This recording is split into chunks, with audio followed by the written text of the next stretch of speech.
여러분 안녕하십니까? 영과 세계 11번째 에피소드를 시작하겠습니다. 오늘 이 내용을 시작하기 전에 우리 밤중소리 TV를 애청하시는 분들께 한 가지 간곡한 부탁을 좀 드리고자 합니다. 그것은 무엇이냐면 오늘 영상을 보시고 여러분들이 이 영상에 동의하는지 동의하지 않으시는지를 적극적으로 여러분들의 생각을 개진해 주시기를 간절히 부탁드립니다.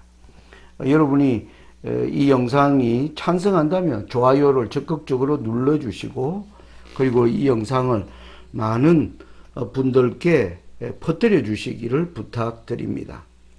제가 예전에 이런 100여 편의 영상을 올리면서 이런 부탁을 여러분께 드린 적이 없습니다. 왜냐하면 지금 우리는 긴박한 시대를 살고 있고, 저는 이 긴박한 시대의 의미를 예언을 통해 말씀에 입각한 분명한 빛을 연구하고 또 그것을 여러분들에게 전달하는 것을 사명으로 생각하고 지금까지 달려왔습니다. 여러분들께서 아무튼 오늘 영상은 여러분들이 동의한다, 아니면 나는 그렇게 생각지 않는다를 여러분들이 적극적으로 좋아요로 표시해 주시고, 반대하는 경우에는 댓글을 통해서 여러분들의 의견을 적극적으로 개진해 주시면 감사하겠습니다. 여러분의 댓글을 제가 소중한 마음으로 읽고 또 최선껏 답변을 해드리겠다고 약속을 드립니다. 오늘 11번째 에피소드의 제목은 고장난 내비게이션이라는 제목입니다. 여러분, 여기 이 두 개의 사진은 서울역 주변의 광경입니다. 여기 광경은요, 2001년 서울역 주변의 모습이고, 이 광경은 작년에 2024년에 서울시의 광경입니다. 여러분, 많이 달라졌죠. 제가 오늘 이 사진을 여기에 던지는 이유는, 여러분, 저와 여러분이 서울역 어딘가에 누군가를 처음 만나는 분을 만나러 간다고 생각할 때, 여러분, 2001년 당시에 내비게이션을 가지고 운전을 해 간다고 한다면 아마 이 서울역에 가서 내비게이션이 먹통이 되는 경험을 하게 될 것입니다. 이 내비게이션은 곳곳에 길이 뚫리고 또 새로운, 예전에는 없던 그러한 변화가 일어난 것을 적극적으로 담아내서 업데이트한 내비게이션을 가지고 우리는 여행을 해야 내가 원하는 목적지에 정확히 도착할 수가 있습니다. 여러분, 재림이라고 하는 이것도 하나의 여행입니다. 무슨 여행일까요? 아무도 가보지 않은 여행입니다. 가보지 않은 여행이기 때문에 이 재림이라는 목적지를 위해서는 정확한 내비게이션이 준비가 되어야 합니다. 그런데 우리 재림교회는 1844년에 예언적 중요한 랜드마크, 하늘의 성소 정결을 위해서 바로 심판이 시작되었다. 그것은 곧 신랑이 이제 영원한 나라를 받으시기 위하여 드디어 신부와 혼인하기 위한 그 절차에 들어간 사실을 알고 있는 유일한 교회가 저와 여러분이 속한 제7일 안식일 예수 재림교회입니다. 그러면서 우리는 이 1844년 이후에 재림이라고 하는 이 목적지에서 있어서 재림교회는 오랫동안 중요한 랜드마크를 미국에서 이제 내셔널 선데이로, 미국에서 일어나는 일요일 휴업령이 발동되는 이 사건에 대한 윤곽을 가지고 우리는 재림에 관한 여정을 준비해 왔고 또 백성들을 그렇게 가르쳐 왔습니다.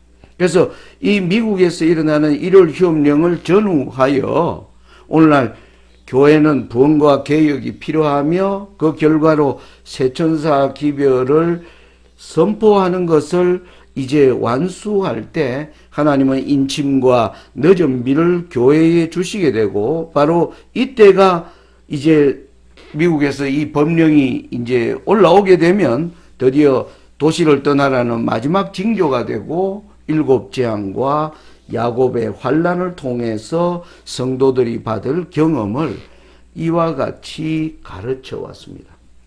여러분, 이 내용은 엘렌 G. 화이트가 1850년대에 초기 문집을 기록하였고, 여러분들이 아시는 것처럼 1870년, 1880년대에 각시대 대쟁투와 시대의 소망들을 집필하면서 거기에서 엘렌 G. 화이트가 받은 빛과 증거들을 모아서 이와 같은 도표를 정리한 것입니다. 이것은 우리가 100년 전에도 그렇게 가르쳤고 50년 전에도 그렇게 가르쳤습니다.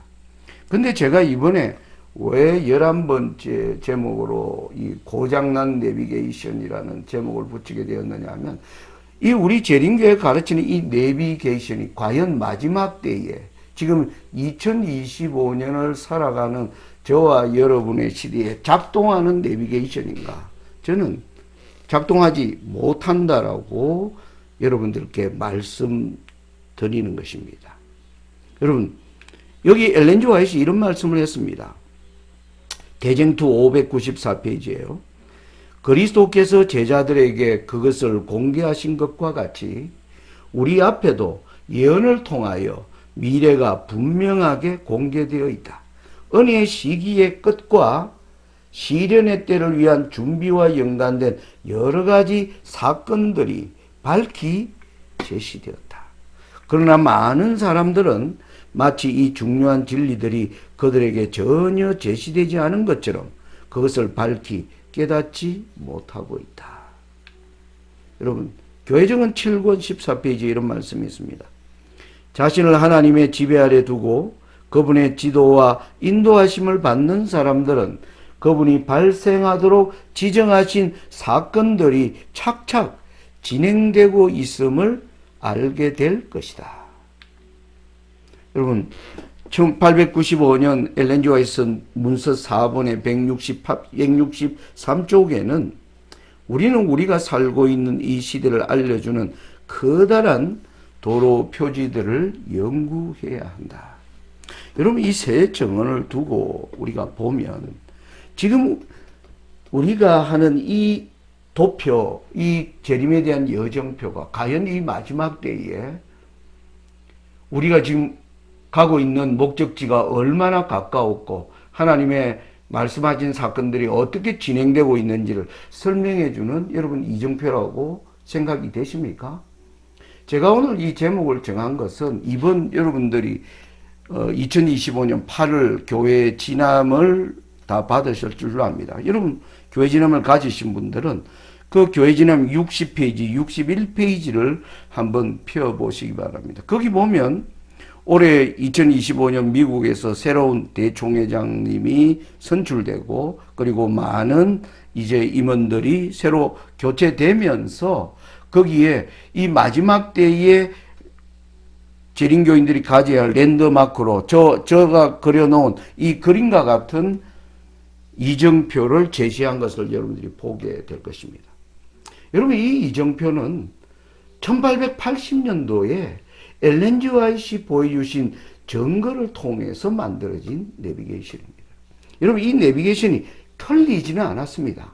그런데 이거는 시대적으로 낡은 내비게이션이라는 것입니다. 오늘 우리 시대를 여기 이 내비게이션에서 우리 시대를 발견하고 이 시대가 보여주는 빛을 따라 준비하게 하는 기능이 과연 있는가 없다는 것입니다. 여러분, 저는 이 일요일 휴업령이 랜드마크가 되어서는 안 됩니다. 여러분, 랜드마크는 무엇이냐면 계시록 19장 7절에 어린 양의 혼인기약이 이르렀고 그 아내가 예비하였으니. 여러분, 이것이 오늘 우리 시대의 랜드마크입니다.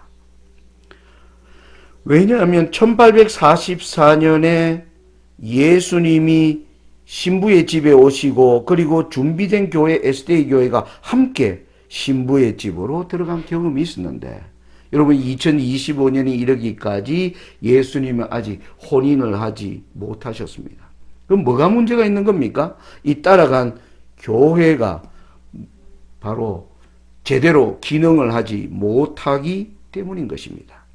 이 말씀은 무슨 말이냐 하면은 계시록 19장 7절을 랜드마크로 하면 이 랜드마크가 보여질 때 우리가 계시록 17장 11절로 13절이 보여주는 변화 그리고 계시록 18장에 이루어지는 엄녀의 심판이 이루어지는 것이 오늘날 이 시대의 변화와 어떻게 관련이 되어 있는지 그리고 다니엘 11장 41절부터 44절부터 진행되는 이 내비게이션들을 차례대로 그 사건이 진행되는 걸 알게 되면 우리는 바로 계시록 19장 7절의 랜드마크에서 얼마나 가까워졌는지를 알 수 있다는 것입니다.